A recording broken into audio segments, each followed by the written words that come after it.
नमस्ते। हम सबने सुना है कि कृषि भारत की रीढ़ है ना? पर ये कहानी सिर्फ खेतों तक ही सीमित नहीं है। असल में ये कहानी तो वहां से शुरू होकर उन बड़े बड़े उद्योगों तक जाती है जो पूरी तरह हमारी फसलों पर ही निर्भर हैं। तो आज हम इसी दिलचस्प सफर पर निकलने वाले हैं, भारत के नक्शे पर कृषि आधारित उद्योगों की दुनिया को समझने के लिए। तो आज का हमारा ये सफर कैसा रहेगा?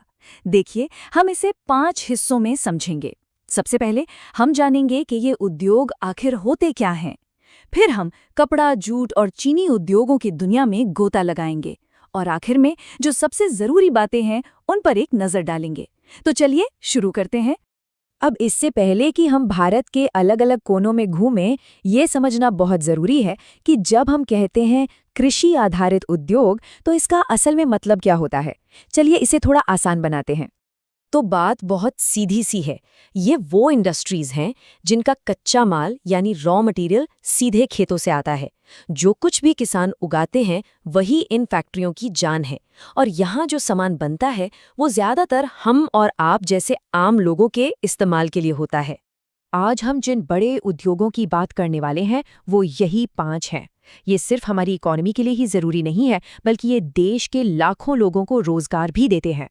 चलिए अब भारत के सबसे पुराने और सबसे बड़े उद्योगों में से एक कपड़ा उद्योग की दुनिया में चलते हैं। ये सिर्फ धागों और कपड़ों का कारोबार नहीं है, ये तो भारत की संस्कृति और अर्थव्यवस्था का एक बहुत ही जरूरी हिस्सा है। और देखिए, जब हम कपड़ा उद्योग की बात करते हैं तो सूती कपड़ों का दबदबा साफ दिखता है। जरा सोचिए, भारत में बनने वाले हर 10 मीटर कपड़े में से 7 मीटर सूती होता है। ये आंकड़ा ही अपने आप में इसकी अहमियत बता देता है। अच्छा, ये समझना भी बड़ा दिलचस्प है कि ये सूती कपड़ा बनता कैसे है। इसका सबसे बड़ा हिस्सा करीब 62% पावर लूम से आता है, जहां मशीनें काम करती हैं। वहीं 15% हिस्सा हैंडलूम यानी हमारे हथकरघे से आता है, जो हमारी पारंपरिक कला को जिंदा रखे हुए हैं।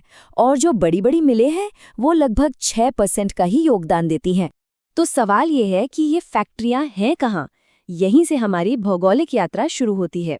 महाराष्ट्र और गुजरात इसके सबसे बड़े गढ़ हैं, जहां मुंबई और अहमदाबाद जैसे शहर हैं। अहमदाबाद को तो भारत का मैनचेस्टर भी कहा जाता था। इनके अलावा दक्षिण में तमिलनाडु का कोयम्बटूर और उत्तर में उत्तर प्रदेश का कानपुर भी बहुत बड़े सेंटर हैं। चलिए अब सूत की गर्मी से ऊन की गर्माहट की तरफ बढ़ते हैं। ऊनी उद्योग, जिसकी शुरुआत 1876 में कानपुर की एक मिल से हुई थी, आज दुनिया भर में अपने उत्पाद भेजता है। खास तौर पर आज़ादी के बाद ये इंडस्ट्री बहुत तेजी से आगे बढ़ी। पर कभी सोचा है कि ऊनी कपड़ों की ज़्यादातर मिलें उत्तर भारत में ही क्यों हैं? इसके पीछे एक बहुत ही साफ और सीधा सा भौगोलिक कारण छिपा हुआ है। और जवाब छिपा है भूगोल में। पंजाब इसका मेन हब है, क्योंकि कच्चा माल यानी भेड़ की ऊन पास के पहाड़ी राज्यों जैसे जम्मू कश्मीर और हिमाचल से आसानी से मिल जाता है। और दूसरी बात, सर्दियों में ऊनी कपड़ों की सबसे ज्यादा जरूरत भी तो उत्तर भारत में ही होती है, तो मार्केट भी पास में ही है। कपड़ों की दुनिया में हमारा अगला पड़ाव है रेशम। और जब रेशम की बात होती है तो एक राज्य सबका बॉस है, कर्नाटक। भारत में पैदा होने वाले मलबरी सिल्क का 50% यानी आधा हिस्सा अकेले कर्नाटक ही बनाता है। ये कमाल की बात है ना। अब हम सुनहरे रेशे यानी जूट की बात करते हैं। ये एक ऐसा उद्योग है जो मुख्य रूप से भारत के पूर्वी हिस्से में बसा हुआ है, और इसकी अपनी एक अलग ही भौगोलिक कहानी है। ये एक बहुत ही जबरदस्त सवाल है। आखिर हुगली नदी के आसपास ऐसा क्या खास है कि देश की ज्यादातर जूट मिल बस कुछ ही किलोमीटर के दायरे में सिमट कर रह गई हैं? इसका जवाब एक नहीं बल्कि कई चीजों के एक साथ होने में छुपा है। और जवाब ये रहा। देखिए, पहला, कच्चा माल वहीं पास में उगता है। दूसरा, नदी के रास्ते माल लाना ले जाना बहुत सस्ता पड़ता है। तीसरा, जूट को साफ करने और प्रोसेस करने के लिए बहुत सारा पानी चाहिए, जो नदी से मिल जाता है। चौथा, पास के राज्यों से सस्ते मजदूर मिल जाते हैं। और पांचवा, तैयार माल को दुनिया भर में भेजने के लिए कलकत्ता का बंदरगाह भी है। इन सब ने मिलकर हुगली बेसिन को जूट उद्योग के लिए एक परफेक्ट जगह बना दिया है। हमारे सफर का आखिरी उद्योग है चीनी उद्योग, और इसकी कहानी एक बहुत बड़े भौगोलिक बदलाव की कहानी है। ये उद्योग धीरे धीरे अपनी पुरानी जगहों से निकलकर देश के दूसरे हिस्सों में अपनी जड़ें जमा रहा है। तो सवाल ये है कि आखिर ये बदलाव हो क्यों रहा है? जवाब इस तुलना में छिपा है। दक्षिण भारत के राज्यों में गन्ने की पैदावार ज्यादा होती है। गन्ने में मिठास यानी सुक्रोज की मात्रा ज्यादा होती है और मिलों को गन्ना पेरने के लिए लंबा मौसम मिलता है। यही नहीं, दक्षिण की मिलें ज्यादातर नई और आधुनिक हैं और उन्हें किसान मिलकर चलाते हैं। और इसका नतीजा क्या हुआ? आज महाराष्ट्र देश का सबसे बड़ा चीनी उत्पादक राज्य बन गया है, जो कुल उत्पादन का 1/3 से भी ज्यादा हिस्सा पैदा करता है। हाँ, उत्तर प्रदेश अभी भी एक बड़ा खिलाड़ी है, लेकिन इंडस्ट्री का झुकाव अब साफ तौर पर दक्षिण के राज्यों की तरफ है। तो हमने काफी लंबा सफर तय कर लिया है। अब वक्त है कि हम कुछ सबसे जरूरी बातों को एक साथ रखकर देखें, ताकि इस पूरी भौगोलिक यात्रा का सार समझ आ जाए। ये टेबल देखिए, ये हमारी पूरी चर्चा का निचोड़ है। अगले कुछ हिस्सों में हम इन्हीं जरूरी बातों को एक एक करके पक्का करेंगे। तो चलिए फटाफट इन पर एक नजर डालते हैं। सबसे पहली बात जो याद रखनी है वो है सूती उद्योग का स्ट्रक्चर। इसमें पावरलूम का दबदबा है, जो उत्पादन का सबसे बड़ा हिस्सा है। ये दिखाता है कि कैसे आधुनिकीकरण ने पारंपरिक तरीकों पर बढ़त बना ली है। दूसरी जरूरी बात है ऊनी उद्योग का भूगोल। इसका केंद्र पंजाब में होना कोई इत्तेफाक नहीं है।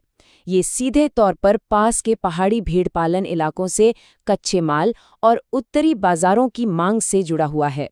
तीसरी चीज, जब भी रेशम का जिक्र हो, कर्नाटक का नाम जरूर याद रखना है। वो अकेले ही भारत के आधे मलबरी सिल्क का उत्पादन करता है। ये एक राज्य के दबदबे का बेहतरीन उदाहरण है। चौथा, जूट उद्योग का राज हुगली बेसिन में छिपा है। यहाँ सिर्फ एक नहीं बल्कि 5 मजबूत कारण, कच्चा माल, पानी, ट्रांसपोर्ट, सस्ते मजदूर और बंदरगाह एक साथ मिलकर इस उद्योग को एक ही जगह पर समेट देते हैं। 5वां पॉइंट, चीनी उद्योग का नया बादशाह। महाराष्ट्र अब देश का सबसे बड़ा चीनी उत्पादक है, जो कुल उत्पादन का 1/3 से भी ज्यादा हिस्सा पैदा करता है। और छठा, ये बदलाव हो क्यों रहा है? इसका सीधा सा जवाब दक्षिण भारत के बेहतर मौसम और खेती की परिस्थितियों में है। ज्यादा पैदावार और गन्ने में ज्यादा मिठास, जो इस उद्योग को अपनी तरफ खींच रही है। 7वां, इतिहास पर एक नज़र। सूती कपड़ा उद्योग की जड़ें महाराष्ट्र के मुंबई में हैं, जो भारत की आर्थिक राजधानी होने के साथ साथ इस उद्योग का ऐतिहासिक केंद्र भी रहा है। 8वां पॉइंट भारत की एक अनोखी पहचान को दिखाता है। ये दुनिया का अकेला ऐसा देश है जो रेशम की सभी 5 ज्ञात कमर्शियल किस्मों का उत्पादन करता है, मलबरी से लेकर मूंगा तक। 9वां, एक और भौगोलिक मार्कर, सुनहरा रेशा यानी जूट हुगली नदी बेसिन के साथ इस तरह जुड़ा है कि दोनों को अलग नहीं किया जा सकता। वो नदी ही इस उद्योग की जीवन रेखा है। और अंत में 10वां और आखिरी पॉइंट, पूरी दुनिया में भारत का क्या कद है। दुनिया के कुल कपास उत्पादन में लगभग 22.5% की हिस्सेदारी के साथ भारत इस क्षेत्र में एक ग्लोबल सुपर पावर है। ये प्रस्तुति लॉजिक लैडर इंस्टीट्यूट द्वारा प्रायोजित थी। अगर ये जानकारी आपको अच्छी लगी हो तो इसे लाइक करें और चैनल को सब्सक्राइब जरूर करें। आपके क्या विचार हैं, हमें कमेंट्स में बताना न भूलें। धन्यवाद।